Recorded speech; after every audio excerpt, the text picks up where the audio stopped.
the turbulent waters of the political Twitch realm.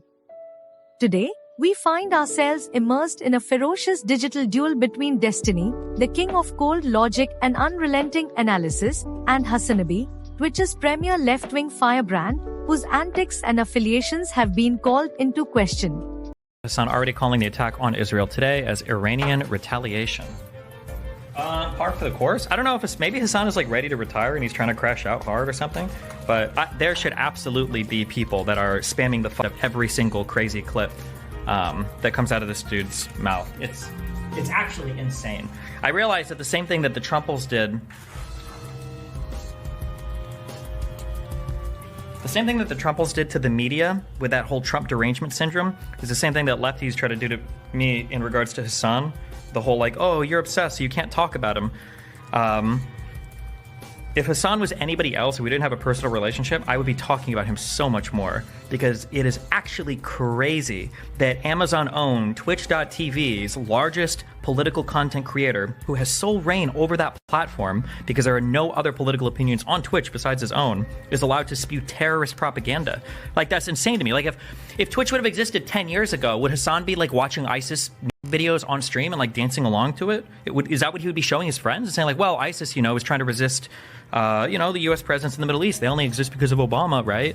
It's actually insane.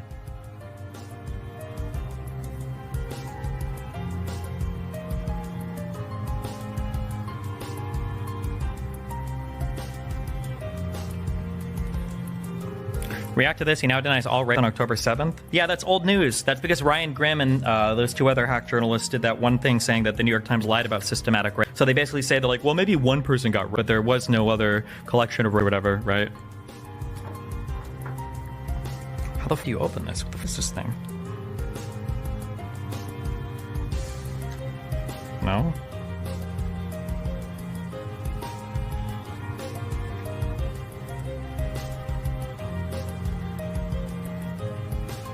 Oh, it's this up here. Ah, cute. Okay.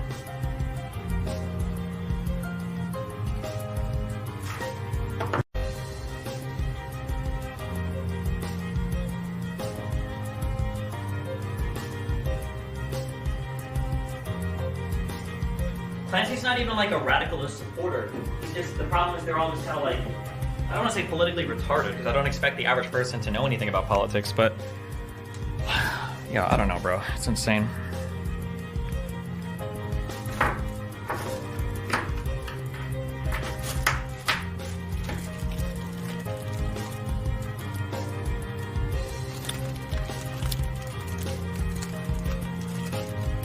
I need advice on political activism. We're dealing with the same, if not worse, election shit in my country, and I'm legit lost as to what to do. The overtone window is very to the right, and the left is non-existent, or it's busy protesting against Israel. Yeah, I don't know, dude. The issue is, like, there are so many issues. Read chat, multiple people saying Hasan had to warn his chat to turn down the rhetoric. Sounds like he was warned. Yeah, but that just makes me even more upset, because it means Twitch is aware that he's supporting terrorists and views on his stream, but he just got a warning for it. That's unhinged. That's wild. That's to me. Like, Hasan is basically on stream every day, okay, saying the needs to stop. And if that means giving a bunch of Islamist, fundamentalist extremists rockets and missiles, and then they have my blessing. Except he's doing it unironically every single stream. But he's also happy too. Like, that, like, this is another thing. God, I'm so glad I'm not Jewish. I'm so glad every day that I'm not Jewish. I'm so glad I'm not Jewish. Because I would be so mindful if I was Jewish. You can tell when these people talk about events how mad they are. Like, if a hostage is rescued or freed, they're like seething. They're so mad. Like, oh, this got out of the camp. They're so mad about it. And then, like, whenever there's an attack and die, it's like, what'd you think resistance looked like, Chief? Huh? What? Are you mad because the Goyim's finally getting his? Yeah? What'd you think it was going to be like, Mr. Terrorist Jew guy? Like, they're so mad. You can see how ass mad they are every time something good happens to the people, or the people, right? And then every time something bad happens, they're like celebrating. It's insane.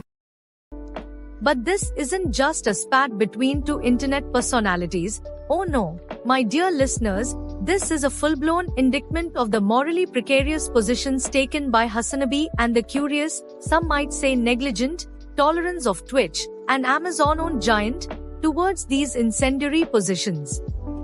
Now, let's start with the crux of Destiny's blistering roast, HasanAbi's repeated flirtations with unsavory narratives and the platform that condones it. It's no secret that HasanAbi, despite positioning himself as a vanguard of leftist politics, has often found himself wading knee-deep in murky waters. His reckless statements on sensitive global issues, particularly those involving the Israel-Palestine conflict, have struck Destiny as nothing short of appalling. Destiny, ever the sharp critic, wastes no time pointing out the wild inconsistencies and questionable defenses that HasanAbi spouts on stream, often without the nuance or care required for such heavy matters. And let us not gloss over the fact that Destiny doesn't come to this roast empty-handed. Oh no! He brings a burning critique against Twitch itself. This is where the real fireworks begin, my friends. The largest political streamer on their platform, one who repeatedly pushes boundaries, is given little more than a slap on the wrist. According to Destiny's dissection, Twitch, which is no stranger to strict enforcement, appears to have a blind spot the size of the Grand Canyon when it comes to Hasan's rhetoric. It begs the question, how much power does one individual have to twist the narrative of political discourse on a major platform? Destiny doesn't hesitate to suggest that Twitch, if it existed in a different era, might have been complicit in hosting far more extreme content if it served the platform's golden boy. But this isn't just about HasanAbi's rhetoric. This is about the broader consequences of allowing such unchecked commentary to flourish on a platform that holds significant sway over young, impressionable audiences. Destiny, as the diligent critic, rightly questions the ethics of a media ecosystem where political takes that seem to condone or justify violence and extremism go largely unpunished, even rewarded. And when he highlights the passive acceptance of such behavior by Twitch, it becomes a damning critique not just of Hasan, but of the entire infrastructure that enables him. Destiny's roast reaches its crescendo when he draws comparisons to past movements, seeing parallels between the mindless devotion to certain political figures and the ways in which people defend HasanAbi, no matter how outrageous his statements become. It's not so much that Hasan is wrong on every point, it's that his audience seems to tolerate, even cheer for, the most inflammatory of takes. It's the same fervor that Destiny saw in Trumpism's blind loyalty, a comparison that surely adds salt to the wound, considering HasanAbi's well-documented contempt for Trump and his supporters. And the irony is delicious. HasanAbi, the supposed anti-imperialist crusader, finds himself increasingly defended by the very same uncritical mob mentality he claims to abhor in his political adversaries. As Destiny masterfully points out, this is not about ideology, it's about responsibility. For a man who purports to stand against the evils of oppression, Hasan's rhetoric often toes the line of something far darker, and Destiny is not here for the hypocrisy. But let's talk about Twitch for a moment, the platform that allows this to continue unabated. Destiny's critique is sharp and unyielding. If Twitch has the mechanisms to ban people for relatively benign infractions, why do they allow their most prominent political voice to flirt with the kind of rhetoric that, in other spaces, would be condemned without hesitation? This isn't just a matter of one streamer's bad behavior, it's indicative of a larger problem where corporate interests and viewership numbers override ethical considerations. And, the burning question, would Twitch allow this if it didn't benefit their bottom line?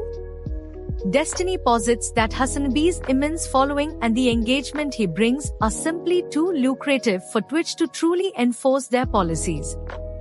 In other words, money talks, and morality walks straight out the door. But Destiny doesn't just leave us with critiques of platforms and personalities. He drops a bomb on the broader question of how media influences real-world politics. If young audiences are being primed to accept such rhetoric, what does that mean for the future of discourse? Destiny's frustration here is palpable, as he sees the same patterns that have led to polarization and extremism elsewhere creeping into the world of online streaming. And worse, it's wrapped in the cloak of progressive politics, making it even more insidious.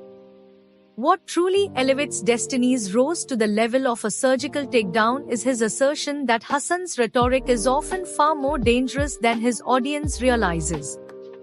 Destiny is not just roasting HasanAbi for bad takes, he's exposing the deeper consequences of a platform that allows extreme narratives to flourish under the guise of progressive politics. The message is clear: just because someone aligns with your general worldview doesn't mean they should be given a free pass when they espouse irresponsible or harmful ideas. In conclusion, Destiny's takedown of HasanAbi isn't just a personal feud, it's a wake-up call. A call to question how platforms like Twitch allow certain figures to dominate the political conversation with little oversight. It's a call to hold content creators accountable, regardless of their political leanings, and to recognize the dangers of uncritical fanbases. Destiny's fiery critique burns away the surface-level debate to reveal the deeper rot lurking beneath, leaving us all wondering, what's the price of influence when platforms prioritize profit over ethics?